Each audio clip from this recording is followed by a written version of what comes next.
जय श्री राम मित्रों, मैं महेंद्र सिंह आप सभी साथियों का आध्यात्मिक तथ्य चैनल पर हार्दिक स्वागत करता हूं।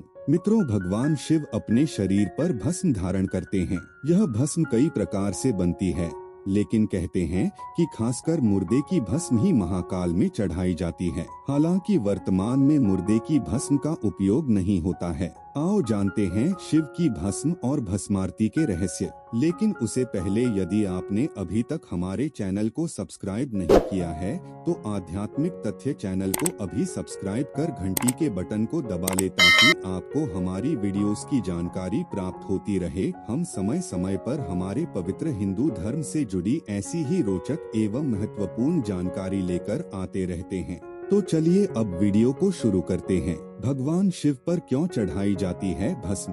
1. जब माता सती अपने पति शिव के अपमान के चलते अपन पिता दक्ष के यज्ञ में कूदकर जलकर मर गई तो इस घटना से शिवजी बहुत आहत हो गए। उन्होंने राजा दक्ष का नाश करने के बाद उस जलती अग्नि से अपनी पत्नी सती के शव को निकाला और वह क्रोधित, दुखी एवं बेचैन होकर प्रलाप करते हुए धरती पर भ्रमण करने लगे। जहाँ जहाँ माता के शरीर के अंग गिरे वहाँ वहाँ शक्तिपीठ निर्मित हो गए। उनके इस दुख के कारण सृष्टि खतरे में पड़ गई, जिसके चलते भगवान विष्णु ने उनके शरीर को अपनी माया से भस्म में परिवर्तित कर दिया। फिर भी शिव का प्रलाप और दुख नहीं मिटा तो शिव ने अपनी प्रिया की निशानी के तौर पर उस भस्म को अपने शरीर पर मल लिया। कहते हैं इसीलिए शिवजी भस्म धारण करते हैं, लेकिन इसके और भी कई कारण हैं।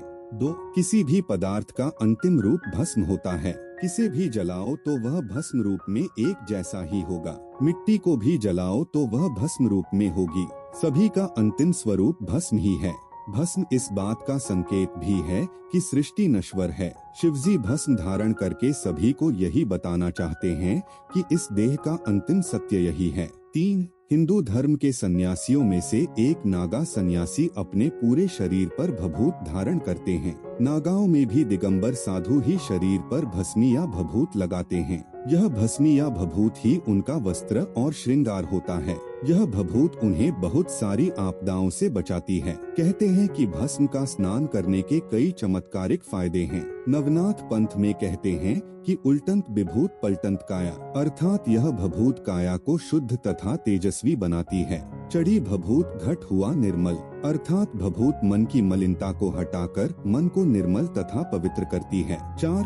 नागा बाबा या तो किसी मुर्दे की राख को शुद्ध करके शरीर पर मलते हैं या उनके द्वारा किए गए हवन की राख को शरीर पर मलते हैं, या फिर यह राख धुनी की होती है। कई सन्यासी तथा नागा साधु पूरे शरीर पर भस्म लगाते हैं। कहते हैं कि यह भस्म उनके शरीर की कीटाणुओं से तो रक्षा करता ही है तथा सब रोमकूपों को ढककर ठंड और गर्मी से भी राहत दिलाती है। रोमकूपों के ढक जाने से शरीर की गर्मी बाहर नहीं निकल पाती, इससे शीत का एहसास नहीं होता और गर्मी में शरीर की नमी बाहर नहीं होती, इससे गर्मी से रक्षा होती है। मच्छर, खटमल आदि जीव भी भस्म रमे शरीर से दूर रहते हैं। नागा साधु अपने पूरे शरीर पर भभूत मले निर्वस्त्र रहते हैं। 5. कई बार आपने सुना होगा कि किसी बाबा ने भभूत खिलाकर रोगी को ठीक कर दिया, या फलां जगह मंदिर, आश्रम आदि की भभूत खाकर लोग चमत्कारिक रूप से ठीक हो गए। दरअसल आयुर्वेद में कई तरह की भस्म का उल्लेख किया गया है, जैसे जड़ी बूटियों या स्वर्ण, रजत, शंख, हीरक, मुक्ता, शुक्ति, गोदंती, अभ्रक आदि कई तरह की भस्म होती है। उक्त भस्म को खाने से लाभ मिलता है।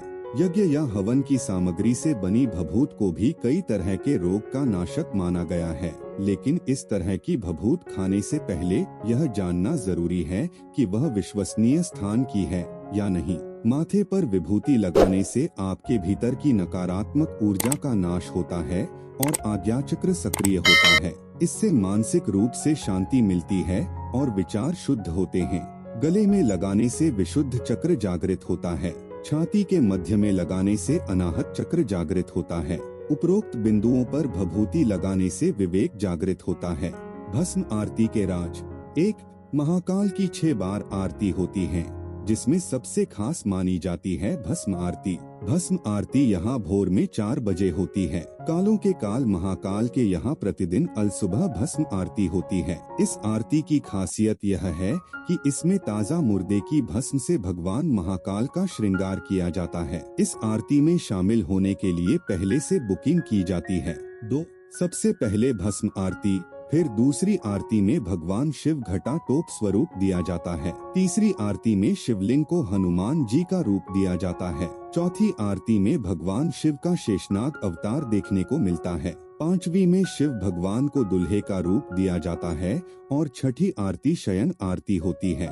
इसमें शिव खुद के स्वरूप में होते हैं। 3. इस आरती में महिलाओं के लिए साड़ी पहनना जरूरी है। जिस वक्त शिवलिंग पर भस्म चढ़ती है उस वक्त महिलाओं को घूंघट करने को कहा जाता है। मान्यता है कि उस वक्त भगवान शिव निराकार स्वरूप में होते हैं और इस रूप के दर्शन महिलाएं नहीं कर सकती। पुरुषों को भी इस आरती को देखने के लिए केवल धोती पहननी होती है, वह भी साफ स्वच्छ और सूती होनी चाहिए। पुरुष इस आरती को केवल देख सकते हैं और करने का अधिकार केवल यहाँ के पुजारियों को होता है। 4. प्राचीन मान्यताओं के अनुसार दूषण नाम के एक राक्षस की वजह से अवंतिका में आतंक था। नगरवासियों के प्रार्थना पर भगवान शिव ने उसको भस्म कर दिया और उसकी राख से ही अपना श्रृंगार किया। तत्पश्चात गांव वालों के आग्रह पर शिवजी वहीं महाकाल के रूप में बस गए।